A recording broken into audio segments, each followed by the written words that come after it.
Shoulder arthritis can present in a variety of different ways. I see patients with shoulder arthritis sometimes come in complaining of pain just in the shoulder, but then sometimes I've even seen patients presenting with pain that radiates up into the neck.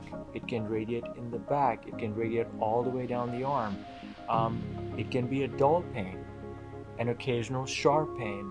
Sometimes folks can have loose pieces floating around inside the shoulder caused by arthritis, and then you can have a sharp shooting pain sometimes. So it can be dull, it can be sharp. Sometimes it's just a mild nagging pain, and sometimes it can be quite severe. So I would say that any pain that you have that's non-traumatic, that lasts more than a few weeks, I think you should get that evaluated by a specialist. Now, if it's just a minor pain that just started, you can try something over the counter and see if it goes away.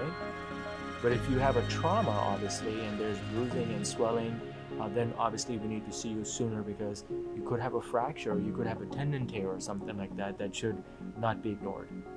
Treatment options for arthritis, especially when somebody is early stages of arthritis, we treat patients with simple things like over-the-counter anti-inflammatories. We treat patients a lot with physical therapy that emphasizes range of motion and stretching exercises, and we also treat them with things like cortisone injections to decrease pain and inflammation.